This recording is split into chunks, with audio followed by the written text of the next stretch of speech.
ShartimusPrime. Reading comics, toys are hella sick, hella whacking it. Taking bad hits, taking back hits. Subscribe.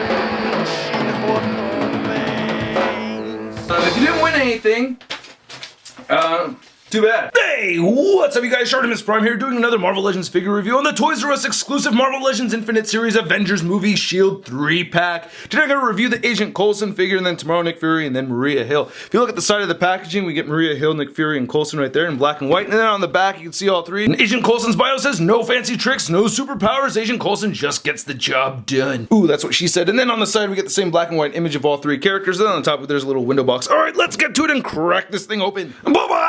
There's Coulson out of the packaging in a very dynamic pose. I absolutely love this figure. Yeah, the pose is a bit ridiculous, but I'm just trying to demonstrate how cool the figure is. You can get him into a lot of really cool poses. I think the sculpt is great. It's very cool looking suited figure, and I think the likeness to Clark Gregg is awesome as well. Plus, we do get this one accessory and two interchangeable heads. So here's a close look at the Destroyer armor prototype gun, looking incredible with all this sculpted detail in it. I think that looks great, and it's kind of weird that it's made with this dark navy blue plastic. I didn't expect that. This little effect right here with the yellow and orange paint looks great. I really like how it looks like it's getting lit up, especially right over here too.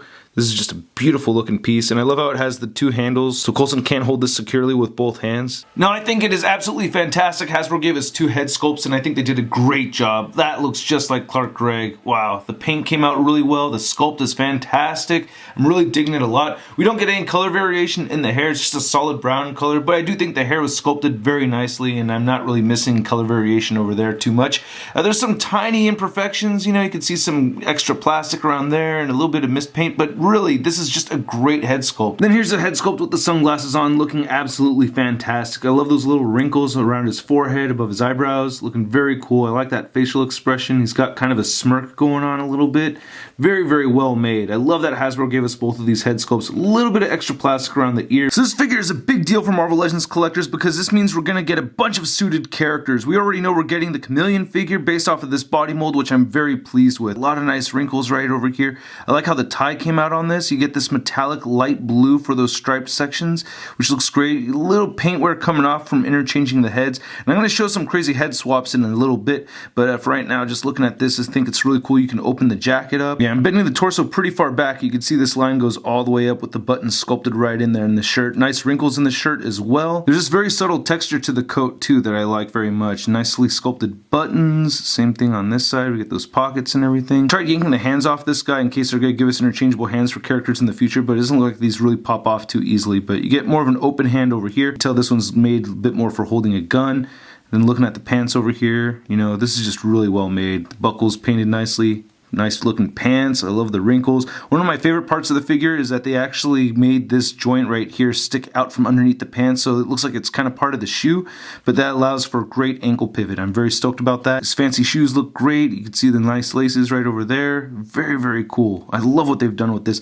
The only thing is that peg holes right here are kind of weak. They don't really go that far in, so I'm not sure how well those are going to work. Love all the wrinkles on the back of the legs over here. Those numbers could be scratched off easily. I'm not too worried about that. And I love those little tiny wrinkles in the middle of the jacket. Very cool. If you're going to try to remove the jacket, I don't know why you'd want to. His arms are still going to have the black jacket suit, so I don't know. But this can open up a lot of possibilities for customizing. And head swaps! Spider-Man one's pretty funny. He has no neck. The Kree soldier's head looks a little small. The Shield 2-pack head sculpts fit into proportion nicely. It's just the color isn't on there, and the head's barely hanging on there. It doesn't really peg in. It doesn't look too bad with the Nick Fury head sculpt on there. Again, the flesh tone is way off. The 2-pack Black Widow head sculpt actually pegs on there perfectly. Forge over here. Who said I had no neck? Bloody Gums Wolverine looks pretty good on here too. No, it doesn't. It looks terrible. World War II Captain America head sculpt looks pretty good. It doesn't really fit on there too well. Now, the Captain America Winter Soldier Steve Rogers head sculpt fits on here very nicely. I think that looks great. Here's a classic Iron Man head sculpt on here. Looks pretty good. And here's a 2-pack Tony Stark head sculpt, which fits on here very loosely, but it doesn't look too bad. Then the head that snaps on here perfectly over all the other head sculpts that don't come with the figure is this Mark IV Robert Downey Jr. head sculpt.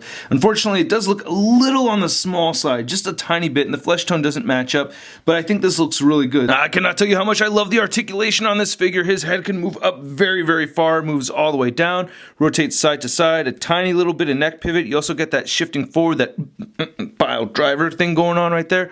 Shoulders move outward quite a bit. It actually gets kind of stiff over here. On the right side, it's not so bad, but you can rotate the shoulders forward, and then you can rotate right there at the bicep. He has double jointed elbows. The wrists move side to side. They both hinge up and down. He has that great ab crunch, which I showed earlier. It could crunch forward that much. Could also bend back that much. He has a waist swivel. Hips can move outward that much. He can kick forward quite a bit. Doesn't really move back so much. He has an upper thigh swivel, double jointed knees. Ankles move down. They move up, and he has a beautiful ankle pivot. And the figure stands at about 6¼ inches tall. Here's Coulson compared to my other two suited 6-inch figures. We have the Toy Biz Marvel Legends Professor X, and we have Mattel's Movie Masters Dark Knight Harvey Dent. I've been a fan of this figure for a while, but this one just surpasses it, and both of them actually. Then here's Coulson with some other S.H.I.E.L.D. agents. We have the first Avenger, Nick Fury, Black Widow, and Hawkeye, and I think the scale works out great. I actually forgot to do some head swaps with these other characters. Boop, boop, boop. And here's Coulson compared to the Walmart exclusive Avengers movie Marvel Legends Loki figure, and they do not fit into scale together because this guy's just way too short.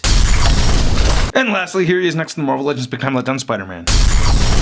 Bam! There he is in another dynamic pose. I really love that you can pose this figure around a lot. I'm very, very pleased with it. I really hope that Hasbro makes a suited Matt Murdock. That would be so cool to have one of those. I think Toy Biz was going to make one. But anyway, I totally recommend you get this figure. Anyway, I hope you guys liked my review. If you did, please hit the like button. Hit the subscribe button right up over there. Also, check out my last two videos over here. And make sure you check out MarvelousNews.com for a photo gallery of images. I'll be taking a bunch of pictures of this guy. I'll catch you guys later. Peace.